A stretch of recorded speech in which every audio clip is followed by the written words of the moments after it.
Hey, everybody, welcome back to another interview with NewEraSense.com. With me, as always, is our friend Brennan. We have a special guest host today in Steve, and we got a really, really special guest today, and former TSN analyst and a friend of the show now, Mr. Brent Wallace. How's it going, Mr. Brent Wallace? Good, guys. How are you?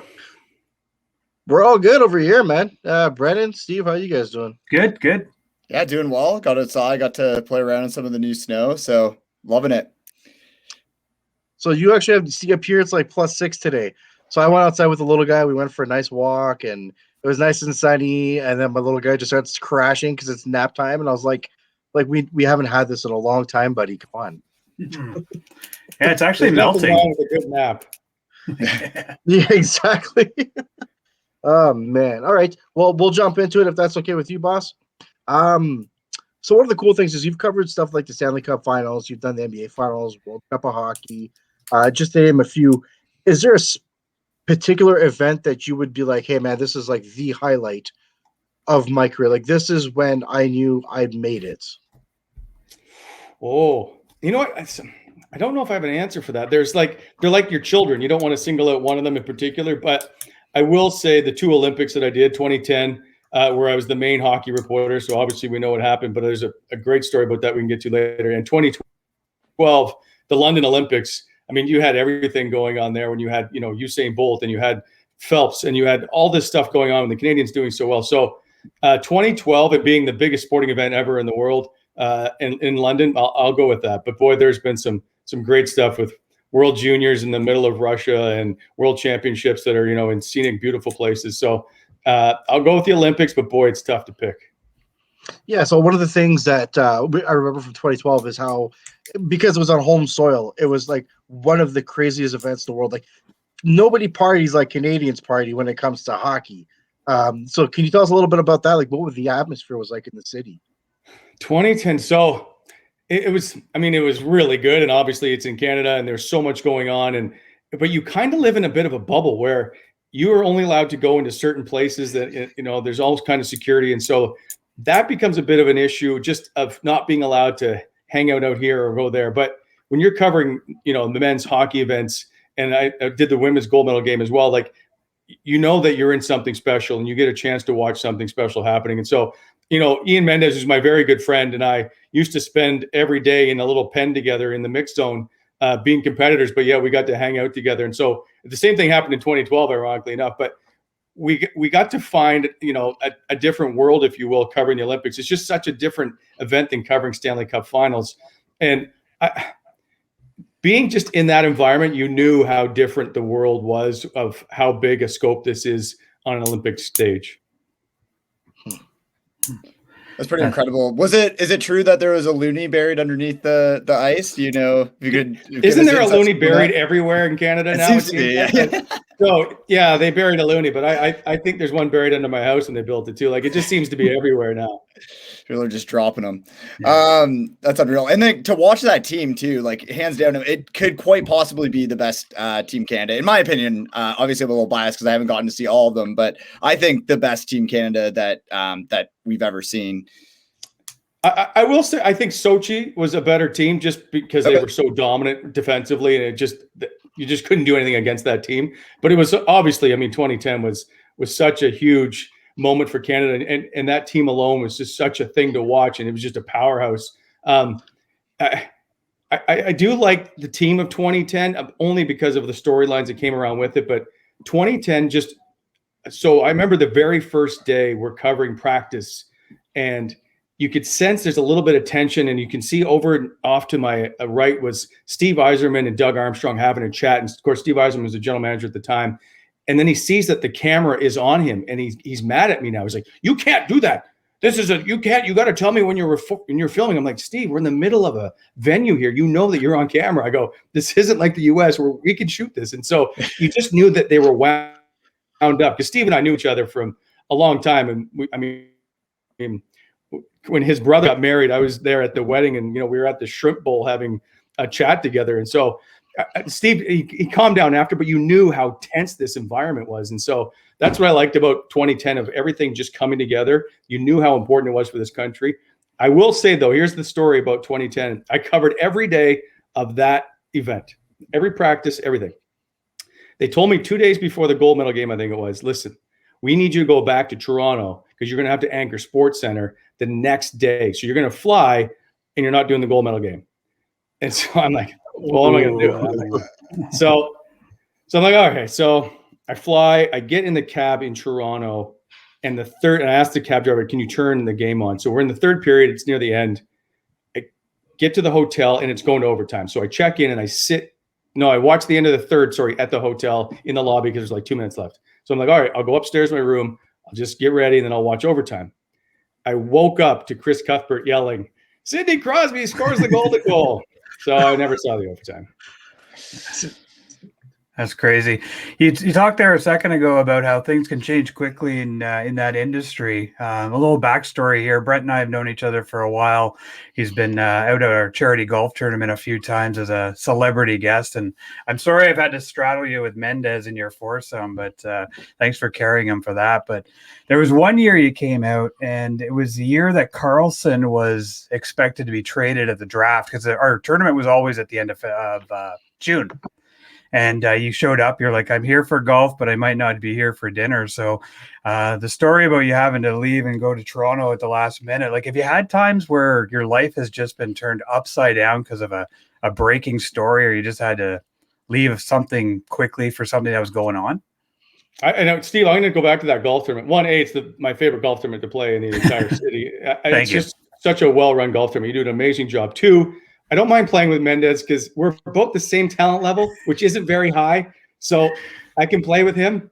And three is that day, we couldn't get anything done. One, everybody was driving by in a golf cart asking us if something was going to happen with Erik Karlsson. But B, you just knew, like, I'm not going to be here very long. Like, I really think that we're going to be pulling out of here. And the fact that you always schedule it on draft day weekend, I always had to tell you, listen, like, I don't know that I'm going to be here. Or I guess it's free agent weekend. Like, I don't know. I got to wait to the last minute to tell you if I can show up. So you've always been very accommodating for the golf tournament. So anyway, I do thank you for that. I appreciate it. My pleasure. Getting stuff, like, one of the first times, I never used to book days off from TSN. We used to have kind of the summers off. When I first started, there was no CFL team in Ottawa. So we'd have a pretty lax summer.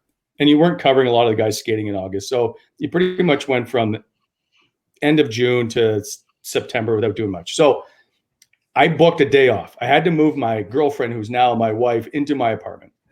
I'm like, all right, well, this is 1999. It'd be no problem. They're like, yeah, sure, take your time, whatever. The phone rings. Alexei Yashin is coming back. So he had held out the year before, and now they're like, you got to go Jacques Martin's golf tournament now and get the. I'm like, but I booked a day off. Remember, I said I want the day off. And they're like, you got to go. And I'm like, I was holding a bed, I think, on my shoulder. I'm like, this is not what I want to have happen. So I threw the phone, and then I was like, all right, let's go. So I had to go. I remember covering that I was not happy, but I went and covered the Alexei Yashin return moment. I've been in my garage. I remember cleaning, and they're like, we need you to come host That's Hockey today. I'm like, all right, I'm on my way. But I can be packed and ready to go in like 5 minutes. So you get it down to a science where, there's times I remember painting in my bedroom playoffs, and like, if Philadelphia wins tonight, you're on a plane, and if they lose, you're staying home or whatever. And so I'm like, come on, lose. I just, however it affects my life is who I cheer for. That's all that matters. So there's been a lot of that stuff of not knowing where you're going. I did the NBA finals, and they weren't sure how it was going to end. So they're like, you're either going to San Antonio, New York, or we have a plane ticket for you to Toronto or somewhere else. I couldn't remember. So I had to wait to see what was going to happen there. Like, there's been a few of those things. Absolutely. Talk about turmoil. I mean, at the end of the day, it's like an overnight bag when you have a pregnant wife. If you can literally pack that thing in 2 minutes to go, you're good. And it kind of sounds like you're ready to do that at any time. It's the same. There's a couple others. I remember being, I'm going to eat up all your time, and I apologize. I was at general managers meetings in Las Vegas, and then the Rick Tocchet gambling story broke. And so they called me that night or the next one, and they're like, listen, you're going to Phoenix today, and we have no idea when you're coming home. I was like, all right then. There was, I think I was doing the hearings in Washington, and it was also during the NHL lockout, if I've got this right. I was in Washington for something. They're like, you got to fly to New York. I think Bill Daly's going to be at the airport. We're going to wait for him there, and then you can come home or something. But they wanted to check my bags all the way through. But when I landed in New York, they're like, we don't know if you're leaving today or not. I'm like, but I don't have a bag. And they're like, Well, you can go buy a toothbrush because you can't leave. So we sat on the floor in LaGuardia Airport for hours. And the only thing that really, my cameraman goes, there's Kiefer Sutherland. So he goes over and gets his picture with Kiefer Sutherland at the time. And that was it. We never saw Bill Daly or anybody else for that matter. So then we just flew home. Oh, all of that just for nothing. But at least you got a new toothbrush and a cool profile picture, I guess. Oh, I didn't. They didn't keep us. So I couldn't get the new toothbrush in time. Anyway. Oh, ridiculous. Well, one story that you did break, or I guess like interview that you held, that kind of touched the hearts of Ottawa Senators fans last year, but I think like hockey fans as a whole, was your interview with Bobby Ryan after his hat trick in his comeback game. I don't know if you just have like a face of steel, but like if I was the person that was beside him interviewing, I think I'd be shaking, crying. I don't know what, like that's enough to bring a grown man to his knees. So I guess like I was curious, like what it was like to be able to report on a moment that like had so much weight emotionally, and then also like how you're able to kind of disengage or like be able to report on things like that without being like completely emotionally invested, because it's hard. It's real life stuff that you're talking about at that point. So Brennan, there was none of me being stoic or blue steeled in that interview. I'll tell you, right? Like that interview still makes me emotional to think about it. So when you're in the moment, sometimes you can't really grasp at how big it is around you. But I knew at that particular moment how big this game was, and you couldn't get away from it. Like the emotion just wrapped up everything. So now, as the guy asking questions, you want to respect the guy because you know what Bobby Ryan just went through and what that means. You just saw him in tears in the tunnel. And then you've got to try and think of questions that are going to elicit a good response while being professional and whatnot. So here we go. And I'm like, one of the few moments that I know the enormity of this entire event. So we start in, and he says to me, I just wanted to make my wife proud of me.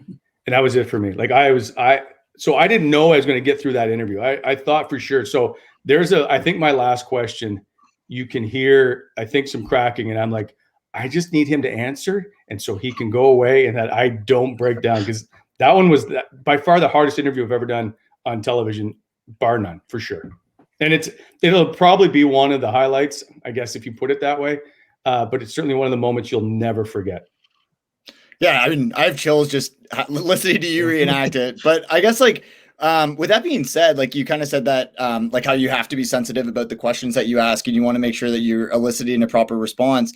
How important is that because I feel like sometimes it's like there's questions that in terms of press you want to get the answer to because you know that a lot of people would be interested to hear it. But like at the end of the day, like these are still people, and that's something that you want to respect, is that like you don't want to ask a question that's going to make someone feel ridiculous. Like Voracek's response, like a few months ago to that reporter, like just for instance. So like, how do you gauge that? How do you like, at what cost do you ask questions, kind of thing? Okay, so it might be a long answer, so I apologize, but let me just start in first. If there was ever I would never set out to embarrass a player ever. So if there's ever a sensitive question, could be, I don't know, let's go with Ubergate for that matter. I would always go to the player beforehand. Now, Ubergate's a bit different because they know what's coming, but if they really know what's coming, if it's some story that's going on in the rest of the league and we just want to get reaction from a player in Ottawa, I'll go, listen, I have to ask you this question, and I know it's sensitive and you can choose not to answer it, but I still need to ask you the question. And so they'll understand as we go into this interview that I'm not trying to sandbag them, because I would never do that to a player. So which is why I've had a number of players call me in the last couple of weeks just to say, hey, we're going to miss you. So that was always one. Two is I hate the intermission interview more than anything in the world. It is the hardest thing in my life that gives me the most anxiety, because I don't want to hear a guy to explain a goal to me. I think it is the cheapest, lowest, easiest. Talk about your goal. No, we just saw it. How about we move on? So those questions are hard so you know the guy doesn't really think or pay any attention to the question when he just goes, talk about your goal. That one will always bug me. So you try to get those questions when they come off, and it's tough because they're in game mode and you're not allowed to ask anything outside of the game, and you got to try and keep it focused on them. And if they've just had a penalty or something, they're thinking about that penalty or the fight or whatever. So there's a whole lot of stuff going on. So sometimes you're going to get generic answers, and that happens a lot of times. But with players like Bobby Ryan or Mark Borowiecki or Mark Methot, you can push the envelope a little bit more because they know how to answer questions. And they know you're not trying to get over on them. So listening to picking those guys happens a lot. When you see the same guy over and over again in intermission interviews, it's because they know how to answer the question. And that becomes a big part of it, where you don't hear a lot from Nikita Zaitsev, and you don't see, you never saw a lot of Cody Ceci or Kyle Turris, just because those guys just didn't have the same articulate answers sometimes. Mark Methot was probably the funnest guy we've ever had on the show, because before recording, it was a great interview, by the way. Thanks. I watched it. Yeah, the cool thing though is we always send an itinerary of the episode to the person, and I said I'll send it to you a couple days ahead, and he's like, I don't care. He goes, I'm retired. He's like, I have nothing to hide. I got nothing to censor. And I was like, well, we're still a family friendly show though, so I kind of have to. But yeah, he's a lot of fun. That guy, he's a lot of fun. Yeah, I've always enjoyed him. So we'll always. Ian Mendes and I used to do this all the time. Like, let's pick our top 5 guys that we've interviewed in Ottawa, blah, blah, blah. And Borowiecki and Methot would always be in the list. And same with Bobby Ryan. We'd probably put Alfie there.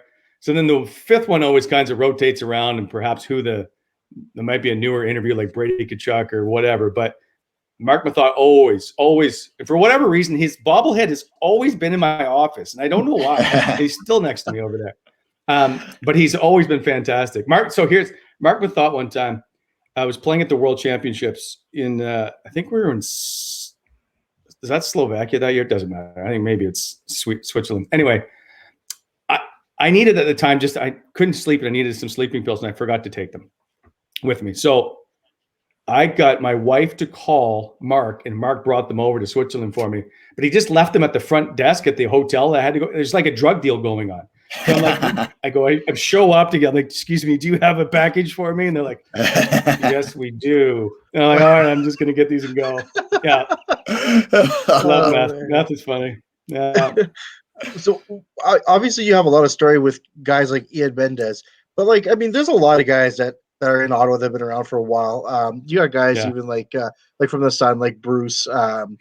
Is there anybody that you've had really special bonds with over the years, or is Ian kind of been like, Ian seems like you guys would be like, the type of 2 guys that are really good friends who've probably gotten in trouble or have probably had things that did make it to TV that if they had would probably have been hilarious. Because he used to work for the Sens, and then he worked for Sportsnet, and so for the last 20 years we've been around one another, and competitors, absolutely, but we were never really competitors. We're just friends. We'd always hang out, and so we always had each other's back. And we've traveled, to Sweden and London and Vancouver and all over North America. We just ended up at all these events together. So we've hung out an awful lot, and we're very good. And the day I was laid off, Mendes called me pretty soon after. Hardest conversation I've ever had. Like he and I were just a mess talking to each other, because we knew that how important it was, that how much our friendship meant, and how tough it was going to be not to probably try and have each other's back being around the same environment. And so Ian will always be one of my closest, dearest friends. He's been so good to me through all this. So hanging out with Mendes has always been fun on the road. There's times where we've been in the London or Vancouver Olympics. We ended up in the back of the scoreboard at BC Place with the fireworks going off. And they're like, you shouldn't be up here, but they put us up here. And then all of a sudden we're at the 50-yard line. This is for opening ceremonies. And then some people come down and they're yelling at us, you can't be in here. And we're like, I don't know what's going on, but people are mad at us all over. We just end up in these environments where we're 2 alone guys and just trying to find our way through the world. So yeah, I think the world of Mendes for sure. Awesome. I was going to ask you about Alex Walling. So I'm an older statesman on this broadcast, and I remember him pretty well, because it seemed like he was, if anything was coming out of the East Coast in the 80s and 90s, it was him. And you mentioned in your article in the Citizen there that he was an important person in your starting out. Is there anybody else that sort of comes to mind and I'm going to say this in a way that hopefully you don't take offense, at the maybe the midpoint of your career, because obviously we're wondering what's going to happen with you. But then you look back at like the halfway point sort of thing and say, you know, these people had a real impact on me, and maybe not just Ian. Well, for sure, Alex J. Walling, like he's the most entertaining man I've ever been around. But he did so much for my career when he owned the broadcasting school. But he would take me when he was going on TSN shoots, and I would take the camera with me. And I'm just a guy in his class, but I'm now shooting his stories for him, and he gave me the camera to take home and shoot hockey games and go to university sporting events and cover all that stuff. So there'll be no bigger influence in my career than Alex J. for sure.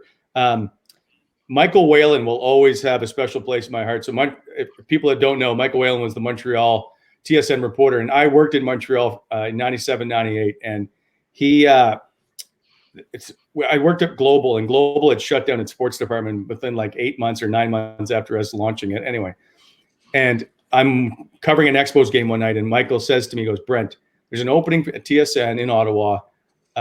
You're to call them tomorrow. I've already called them about you. So 2 weeks later, I got hired, but I had no idea. And so Michael Whalen will always be the guy for me that's taking care of me. But in Global, in Montreal that year, was the first time I'd ever covered the NHL. And the Habs were playing in Buffalo round 2.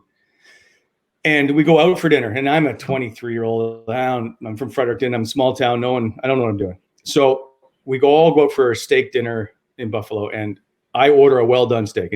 So I go, well done. He's like, no, you're not. I'm like, what? He's like, you're not ordering that. I'm like, no, I am. I'm not. Well done steak. He's like, medium rare. I'm like, no, this is my steak. Can I get a well done? He's like, you can't order that. I said, can I have the chicken, please? Order the chicken. Never forgot that story. I always laugh every time I think of Michael Whalen. I think of that back to that day. Can't order the steak. I'm like, oh, okay, thanks.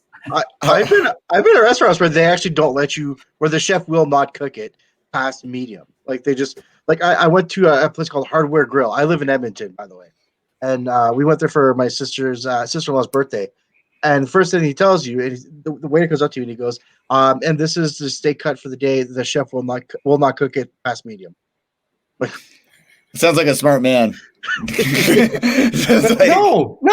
If I'm going to pay for it, I want you to cook it the way I want it. I mean, if you like eating leather, I don't know why you wouldn't just go grab a purse or something, but to chew on. Listen, I have moved. I am now down to medium well. Okay, I'm medium well. All right, that's respectable. My mother-in-law, when we barbecue, we barbecue beef tenderloins all the time, right, during the summer. I mean, we haven't this year, obviously, but my mother-in-law likes hers burnt beyond recognition. It's insane. So I always make sure I get like the worst cut of steak first. I was like, I refuse to cook beef tenderloin steaks like that. It's criminal. It's brutal. I know my mom's the same way. I like watch it and just watch it get destroyed, and it's like, yeah. But you know what? To each their own. If you don't want to enjoy your life, Brent. Yeah, but I care about her. You're not. And I know she's missing out on. The nutrients are all if you cared about her, you'd let her eat whatever she wanted. I mean, Brent, if you want to choose to not be happy for the rest of your life by never enjoying a medium rare steak, then that's totally up to you. But I'm not gonna. You know what? You're not coming over for dinner. All right. I'll have the chicken.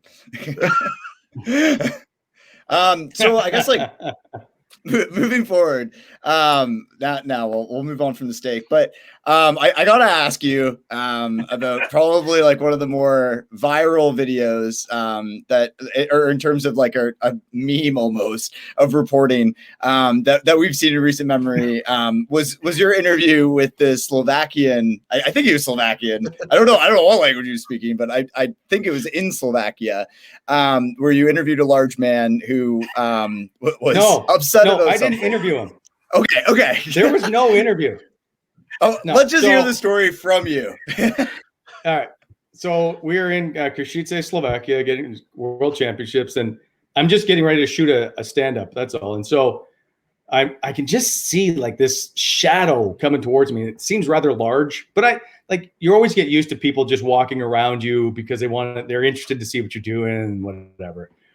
But then all of a sudden he's right there, and So I just look at him and he starts yelling at him. I think my life is about to come to an end, is what I think. Now, my cameraman, Dave Parker, who is in Edmonton, but we've traveled the world together. We did London and all kinds of stuff together. And so we're doing this event. And he's just staying back there on the camera. I'm like, and Darren Dreger is over off to the side because he just finished shooting a Dreger Cafe. So he's packing up or doing whatever. And I'm like, nobody's moving. So anyway, and so it feels like a lifetime. Like it's, what, I don't know, 10 seconds, and he's just yelling at me. So I'm like, all right. So I'm like, it's over. Okay, I'll shoot my stand up. I didn't think anything of it for a couple of days. And then I'm like, you know what? I wonder what he says. So I get it put onto an audio file or whatever. And I go into the rink, and because we're around a bunch of people from Slovakia, and so I know they can probably answer what he's saying. So, but we're during the middle of a hockey game, actually. Canada's playing. And I'm like, can you tell me what this is? And so they're listening, and they're like, that's not Slovakian. Like, that's Russian. And I'm like, okay, but is he swearing? Because if I post this, I don't want to post anything bad. Like, no bad words. Like, no, it's something about girlfriend. I'm like, what? All right. So then I go to the nether guy. And these are people, ice crew people, actually. And so I'm like, what is he saying? And they're like, it's a weird dialect. It's Russian. Something about being your girlfriend. I'm like, and I don't really, I'm not listening to what he's saying. Because I just like, there's no bad words, right? And they're like, nope, no bad words. I'm like, okay. So then I post it. And then I get responses from people who know Russian, like, Brent, do you know what he's saying? And I'm like, no, I don't. He's like, what is your name? I want you to be my girl. I'm like, I didn't see that coming. Like, how can you be that angry trying to pick me up? Yeah.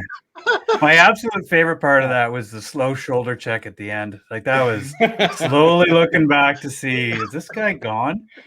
It was like about 10 seconds later. It was just kind of a look back. Yeah, it's terrifying. A cultural difference of obtaining girlfriends, I guess. But and how is he doing? Did see him like he's great. We just chatted. I think I saw him like another day or two in the street. And I'm like, I'm just going this way because I don't know what's. Yeah, That's terrifying. Of all things I've done in my life, that'll probably be the one I'm most known for, which I'm not sure it's a bonus or not. But anyway. So you won the McGill Concordia Award for your work in sports journalism covering like university sports, and I think it was the same year you got hired on to TSN. So like that was a pretty big year that pretty much shaped your entire career to come. Kind of tell us about that year, like, you know, how you found out you were winning the award and just kind of what that year was like for you. That year, so actually, people don't really remember this, but Matthew Darsh, who played in the NHL and played for Montreal, whatever, played on McGill that year. So we've had a long history of friendship ever since we keep talking to this day. And Marty Raymond was the coach, who was the former assistant coach here in Ottawa. So it was a very good hockey team. I covered a lot of McGill men's hockey, and then I covered a lot of basketball that year. I've always enjoyed amateur sports, and I came from Halifax when I started my career. And so, you know, there's 11 universities and colleges there. So university sport was always a big thing.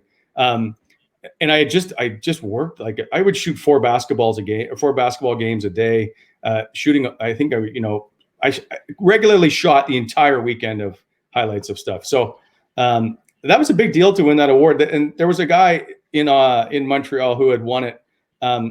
Randy, and I can't remember his last name at the moment, but he won it like 8 straight years for the Montreal Gazette. And so here was the guy that had just come in. We had just launched a TV station that year, and I ended up winning it. It was a big deal for me. It still is. And then to get hired at TSN, I just tried, and I also tried to bring over to TSN at the time, can we cover more amateur sport and whatnot? And I think for a bit we did. It's tough when you can't, you know, when you're in a business to make money and perhaps not everybody's watching amateur sport back in 1998. So, but I mean, that year I moved to this big city. I didn't even know where I was living. And there was the ice storm in 1998 while I was there in Montreal. Like everything seemed to be coming. I was a snowball, if you will. But that year in Montreal will be by far the biggest part of my career. Yeah. I mean, back in those days, amateur sports wasn't, like, people focus a lot on amateur sports today. Like there is a bigger audience, more people are interested in it, and I didn't know that that there was that many universities that you were able to cover. Like, that's pretty cool. So I think Halifax has the most universities per capita in Canada or North America. Don't quote me on this, but no, it's that's like cool, it's a though. really high number. So it's well known for its being an amateur sport town. So I always loved, and I would go back to Halifax in a heartbeat if they could get a professional sports team, but they're not going to anytime soon. No NHL team.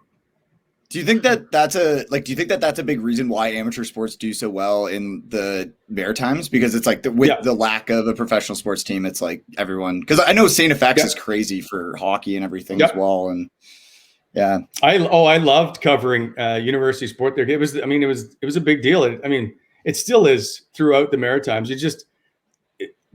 People are fantastic to talk to. I always love talking to amateur athletes because they're honest. They tell you what they think. They're not trying to sugarcoat anything. They don't have a sneaker deal they need to protect. And so I loved amateur sport. And there were so many great memories from just covering those kinds of things. I did an Atlantic Bowl. Actually, it was amateur sport that probably set my career in motion. I did an amateur bowl while I was working, or I was a student at the Atlantic Broadcasting Institute with Alex Walling. And so TSN was coming to town. They're coming to do the Atlantic Bowl, and they need a spotter. And I'm like, all right. So Alex J says, we got you. You're going to be in the booth, John Wells and Leif Pettersson. And I'm like, great.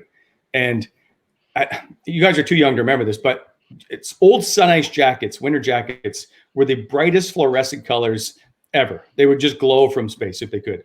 I remember being in the booth, and all of a sudden Leif Pettersson kept pushing me back. I would lean over to give him the number of what happened. He's like, move back. And so in the commercial break, he's like, your jacket is so bright, you're blocking the monitor. I'm like, oh, sorry about that, buddy. So it was a little bit stranger to try and point when I couldn't get anywhere close to him at that point. But anyway, it was a great time. So that was 1993. And I told John Wells at the time, I'm going to be at TSN in 5 years. I don't know why I said it. I still don't know why I said it. He signed my pass that day, said, see you at TSN in 5 years. And I was hired in 1998. So I've always kept that pass somewhere in my house here that it was always something kind of neat that I've always shown people. That's cool. You've definitely seen a lot since you started, and there's been a lot of upheaval in obviously the media industry, and unfortunately you've been a part of that. But where do you see it going? Like, what do you think the future of sports media is? Like, TV, newspaper, internet, like what is the future? It's a great question, Stephen. And maybe you're trying to figure that out right now. Well, if I had an answer, I might have a job. There's so much condensing down because of corporations needing to make money and show profits, and they can get more done with less people. You see it all the time. We were covering the Senators. There was probably 6-7 TV cameras at every practice, and now there's 2. And so you continue to see that. But I just think everything's going to end up mostly going online, or at least a huge focus online. I mean, you all have phones. You all probably are watching everything with highlights or whatnot on your phone, on social media. And I think everything is going to end up being driven out of broadcast, except for live events and online. Well, you know what? Even live events. I mean, I know what Facebook is trying to do, live NFL games and Twitch or whatever. Like, I know all these certain platforms are trying to get in there. So maybe we eventually just see everything's online. I proudly still get the newspaper delivered to my house. That's by choice. That's by choice. There's nothing like a great newspaper when you sit down in the morning and read a newspaper. I couldn't get them to properly deliver to my house every day, so I had to stop because I would get 2 one day and then none for 3 days. So that's a whole other story. But a newspaper is a great thing to have. Is there a form of media that you enjoy the most? Like, obviously you like doing interviews and things like that. But like, is there like a portion of it that if you could just like focus on one sole part of the job or of the industry, or one aspect, whether it be prospects or whatever it might be, like what is your niche that you really like? My favorite thing of the last 5 years has probably been hosting Sens games. Just being able to tell stories throughout the broadcast and finding those little stories. I love a good story that people remember. People don't remember if you did a story on the power play struggling for 6 games, but they do remember a Bobby Ryan interview that you got emotion from. They do remember you saying how Tim Stutzla got his nickname. Like that stuff is what people remember, and I love those kinds of stories. So I will say the only thing I've ever been, people always ask me, like, do you have any advice for kids who want to get into this industry? And there's always one piece of advice, and that's tell me something I don't know. Just give the viewer some information they don't already know. That's all you need to do for the most part. And so that was always the kind of the adage I lived by.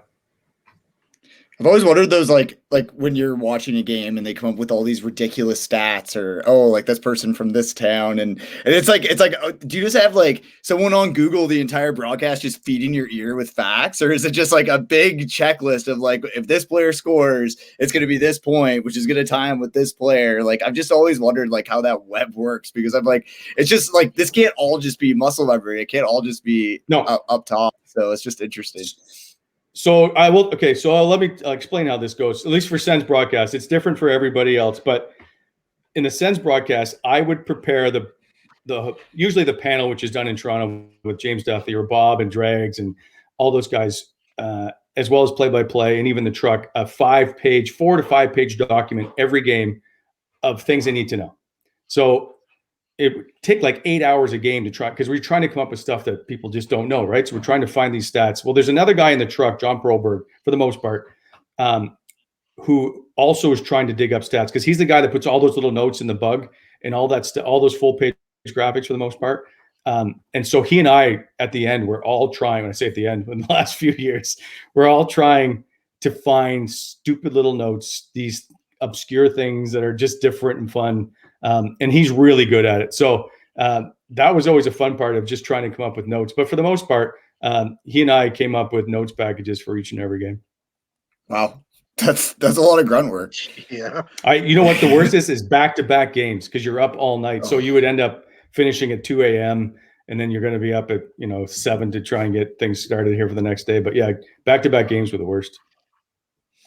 It's very hectic. Do you think that advanced stats has will continue to grow in that portion of hockey? Like, do you think that that's kind of gaining momentum? And yeah, I really want to know more about it, and so I've simply been lazy not to figure out more on my own. It's neat if you can figure it out and understand it and explain it to people, because if you just see it, it's like gibberish on a paper. You need to understand it and you need to explain it to people. But it's pretty cool if you can say his outlet passes are to lead the league. Like, it's just more information. You can't go wrong with more information. I had people who say no, there's no need for it. Well, then they just want to live in the 1920s and not learn more. Like, what's wrong with more information? Everybody loves information. Exactly. Coaches are embracing it now, and like it's proven. Well, not proven, but it's a good tool. To think that it's everything is something, right, but it's a good tool.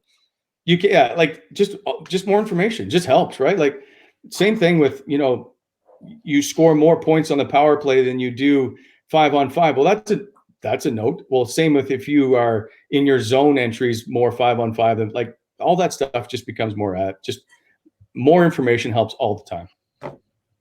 I think you're naive to ignore it and pretend it has no bearing in the game. And I think you'd be wrong to think it's the only and be all to NHL statistics and how players play. That's kind of my mentality, right? I always said, like, you can look at the advanced stats; it doesn't tell the full story. But without the advanced stats, you're missing a lot of the story. You got to get the whole story to look at a player. Like, I think Mark Borowiecki's probably the best example of that. I don't know his Corsi numbers, so forgive me, but I do know that what he did on the ice would have an effect on how players played, and so that stuff can't get measured. But I do know he was a very valuable piece of that puzzle, and that there's a reason why he played in those games, not because he wasn't the greatest player, ended up leading the team in goal scoring and defenseman last year, mind you, but it was because of what he could do and how he could bring emotion. And you can't judge emotion by an advanced statistic. Oh yeah, you got Borocop behind you. You're skating all over the ice, confident. Yep. So obviously, everyone knows kind of what went down with TSN. There's been a lot of people have been pissed off about it. I'll be blunt. So what's next for Mr. Brent Wallace? I do kind of want to just mention that there's always an open spot here that is unpaid at New Era Sens. Just letting you know. But seriously, I appreciate that. I told Mark Methot the same thing. He hasn't taken me up on the offer. But what do you have left to conquer? Like what? Like you've done so much, and I'm assuming you're not ready to tap out yet. Maybe you are. I don't know, but maybe start your own podcast, or like do you have something in mind that you just can't share, or like what's next? I don't know what's next. I don't know if I'm qualified to do anything else. And I can't do radio because I can't speak for long sentences, and I can't do print because I just don't know the English language well enough. So it leads me back to TV, but TV jobs are dwindling fast and furious. So I don't know if I get another TV job, to be honest. Am I prepared to move on? Yeah, I don't have much choice, but I would love to be able to stay in that medium. I'd love to be able to tell stories some more. Like I haven't really delved into too much. The only thing I know I need to do next is probably shave, and then I got to figure out about getting a job. But I don't know what I'm going to do, to be honest. Listen, you've always had one of the prettiest hairdos on TV, so that you got that going. I did have a producer one time who said you have electable hair, so I've always thought that was the best compliment you could give me, I guess. So politics, that's where you're going? Yeah, I can't do politics because I can't sugarcoat stuff sometimes. Hey, that might be what we need. I'm not gonna lie. It probably is, but it won't get you elected at the end of the day, right? Yeah. There's someone in the States that didn't sugarcoat much, but that's okay. We won't get into that. Yeah. I want to jump to something that I think we have to talk about is obviously the Senators. You've been around the team a long time. Do you see anything in what is on the ice or off the ice that is leading to this unparalleled success that people talk about, or that they talk about? Sorry. Oh, Steve, you're starting me down this road, eh? I love it. How am I going to phrase this properly? And keep this in mind. I was at Alexei Yashin's first hockey game. I've been watching this team forever. I remember Marshall Johnson. I remember Roy Malacker. I remember Jacques Martin. And when I look at the people that are there now, it's like, I wonder if these are the same type of people. And I don't know if they are. And maybe you have an opinion. You may have answered the question for me. This used to be a phenomenal organization from the top down. Used to be regarded as one of the best organizations in hockey, regardless of the size of the market. I think at one point they were 6th overall in attendance. So don't tell me there's a fan issue, but that's a whole other story. They have some pieces. There's no question. But every player that Pierre Dorion has drafted is not going to be a superstar, no matter how often they tell you how great this player is. So first of all, 6 players in the last 6 drafts, I think it is, 6 of the last 50, I want to say, have played 100 games for the Ottawa Senators. So we're not going to see 5 guys from this draft playing the NHL. Probably not. So let's not get all excited about so many great players in the AHL or whatever. Guess what? Lots of great players in the AHL never play in the NHL. They don't have any space or all kinds of issues, or they're just not very good NHL players. It happens. To say that all these guys they keep drafting are going to be in the NHL, they're going to have an impact, is just not factual. So I think that they have pieces. They have nowhere near enough pieces. And so they got to find the right combination. They have used over, and I've lost count this year, but I know they've had at least 10 or 11 players make their Sens debut. So they've had over 90 players in the last 4 years play for the Ottawa Senators. 90 different players. So you can't continue to have this turnover and then go, you know what? Don't worry. This is the year we're going to turn it around. Well, how? You don't have the right mix of players. You don't have the same kind of cohesiveness. We're seeing you just bring in players and then all of a sudden they're waived a month later. Like the Ottawa Senators were the busiest team in December. You know why? Because they weren't prepared to play the season. So they started adding a bunch of veterans going, oh my God, we need to have a team to put on the ice. And then they all of a sudden end up with Braden Coburn and Derek Stepan and all these guys. Well, look at them now. They're completely lost. This is a franchise that is just, it has no idea where and hope to win you hockey games. I like the fact that you focused on the players. Now let's talk about off the ice, about the right fit for who's there. I'm really throwing you on. Wait, can we go back to the players? Okay. Let's talk about half an hour about Josh Brown. Let's be honest. You want? What's that? You want Logan Brown?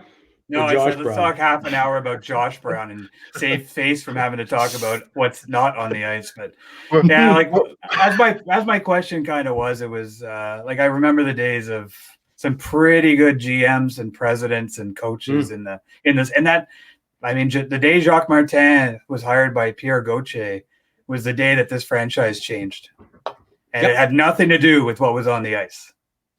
And I really, I'll say that for the next 50 years. I'm without hesitation. So I mean, Brendan and I aren't like, I mean, we're not like 50, 60 years old. Hey. We're not 17, 18 either. Like, I remember the Jacques Barthé days. Like, I went to the games. I loved watching the original Sens, man. Like, it was the best hockey I've ever watched. We talked about this just a few weeks ago, where the Battle of Ontario till this day has been the best hockey I've watched in my entire life. Right. So, yeah, I mean, we're not going to put you on the spot and ask you about management and ownership, just because, I mean, we don't know where your career's going, or if that's, and we're not going very well. Let's burn up that bridge. Oh, I was about to say, we're also not going to be the one that's going to throw the match on that gas. So. Brett, I will say this. Hold on. Let me address part of that. The way that the current management ownership are running this franchise is not conducive to winning. So if that's a change somewhere, they may need to make it. But I can tell you right now, it is not going to win you hockey games. Melnick out. So Brent, I guess like to kind of add on to that, I guess covering the Sens when Brian Murray was there, because in my opinion, like I personally always looked up to Brian Murray. I felt that he was just, he seemed like a person who just cared about the team, wanted to see them do well, wanted to see them work as a unit. And I guess like just since his passing, if you could talk a bit about what he was like as a person and just your experiences with him. I loved him a lot more as a coach than a general manager. He was I found him a lot more fun, only because there isn't the same kind of pressure. Well, and you could sense how much he loved to actually coach, I found, in Ottawa. And he had a really good hockey team. So that was a fun time. Like I think perhaps you have to have the right coach at the right time to win you a Stanley Cup, and you have to have all these pieces in place, right? And he was definitely, I think, the coach that could have got that done. At the end of the day, they just didn't have the right mix of players when it came to trying to face Anaheim. But we had like great times where we'd be on the road together, and eventually a bunch of media guys, not a bunch, there's a few media guys would sit around with them and we just talk and share stories. And those were always the good times. Like all that stuff you see away from camera that builds bonds, but that stuff where you sit and share stories and talk about stuff that you'll never get to discuss on camera, and all that stuff becomes the stuff you remember the most, right? Like the locker room stuff. That's why players hate retiring, is because they miss the locker room. They miss the chatter. And that would be the stuff when you get to enjoy around Brian Murray. Great storyteller, great sarcasm in a comedic kind of way, great humor. And so you always enjoyed those chats for sure. But he would get cranky enough times with you if you did something or said something you didn't quite agree with. That is for sure. I could smell a Brent Wallace book coming. Just saying. You know what? I don't know. You probably could though. You've had a really interesting life, man, and it's not even just hockey and Ottawa Senators. You've had so much more that I think you could throw on paper, dude. I do remember like Ufa, Russia, which was, if you ever look it up, it's way east. Like it was a 13-hour time zone or 13-hour difference from there to Ottawa. I remember that. And so one of the things is that we were walking to the rink one day, but it was it was World Junior, so it's freezing. And a cop had stopped to goes, "Hey, do you want to lift?" And I got in the back, and then I like handed him his handgun because it's sitting on the back seat. I'm like, can I just give this to you here now? He's like, "Yeah, I got that." So just all kinds of just strange stuff. Yeah. My girlfriend's dad he reffed the Sochi Olympics, and he was saying that he couldn't believe like the planes that you would go in. Like he's like going into it, like he's like you would sit down and you're like, yes. This could be it. Like this could very well be like great point. Like I remember we left UFA that day. So this is, by the way, UFA is Mark Masters' first World Juniors. He just joined the network, I think, And we kind of we razzed him a bit being the new guy, but Mark and I got along extremely well. Did a lot of things together. We're on the bus. It's 6 a.m. and we're ready to leave because we've been there for now 30 days or whatever it is. And we're like, it's time to go. He's the last guy we're waiting for. He's the new guy. So everybody on the bus wants to strangle Mark Masters. He comes down, prancing in. Let's go. I'm like, oh my God, this is gonna be the end of Mark Masters. But UFA had all kinds of things that were different. So we get to the airport, we get on the plane. You couldn't use the bathroom. It was full of luggage. Everything was just jammed everywhere. I'm like, oh, the plane stuff. I'm glad you brought that up. This is a different world. Yeah. You can add it to the book. Yeah. Yeah. I was like, I'm never seeing my luggage again. Have you ever made a flight on time? Oh, it's funny. My Facebook memories keep popping up of these delayed flights. I would take them anytime now. I haven't traveled since I think February of 2020. And it's the longest I've ever been home in my life. I've never been home for probably more than 2 months. And so that's been a struggle of, I just want to sleep in a hotel bed because that's where I get the best sleeps all the time. And my family probably wants me to go to a hotel anytime soon. So they were like, we'll drive you to the airport. But yeah, I do miss, I would take an 8-hour delay in an airport anytime. That's awesome, man. Well, honestly, we really appreciate the stories. You volunteered a lot today, man, which is awesome for us. We appreciate your time. Honestly, I really hope something happens where you come back to the media, Matt, because you're one of the funnest guys to interact with, and one of the guys we always look forward to watching on TV. There's a few people that cover the Ottawa Senators that I'm not very fond of, to be honest with you. You are my guy, so hopefully we get to see you back in there in some form. I do appreciate it. And I will say, to the Senators community, that you guys have been so good to me the whole time. And I try not to get emotional now, but I was completely blown away for 4 days. I didn't get off my phone, calls, texts, emails from all kinds of people that I didn't know. They just hey, man, I'm sorry. We really enjoyed your work. That's all I wanted. I just want people to enjoy the work. I had no idea you people cared that much. I'm going to put it. And so it really meant a lot. I will say, and I can't say thank you enough to the Sens community and how well you've treated me. Brent, it's completely true though. The second that we hear your voice or see your face or anything like that, honestly though, it's so recognizable, and it's recognized as I don't know, just the face or the voice of the Sens, and just very good coverage. So Sens fans are hurting from this too, and we really do hope that we can find the right fit, because we love seeing your work. Yeah, and I'm going to miss you guys. So I'm hoping perhaps maybe one day I'll be back, but if not, there are some good journalists covering the team. You'll be looked after, I'm sure. Yeah, I mean, I love Ian Mendez too. So everybody get your athletic subscription. I don't mean to keep pumping his tires, but he's doing really good work. So his articles have been phenomenal. He was one of our first guests on when we started the podcast. He was one of those guys that was like, you're a startup, I'm going to come on. And he kind of helped. Whenever you get guests that come on your show that people recognize, it helps people who have recognition in the community. It helps them be like, okay, yeah, I guess I'll come on too, since Ian Mendez was on it, right? So he's helped us get guys we've got Darcy Tucker, we had Mark Methot, we've had a bunch of people on, right? And it started for us with Ian Mendez. So. Yeah, he's a good human. Mm-hmm. Yeah. So again, man, we appreciate your time, and for anybody who's listening, please smash the subscribe button and don't forget to like our video. Right. And the broadcast is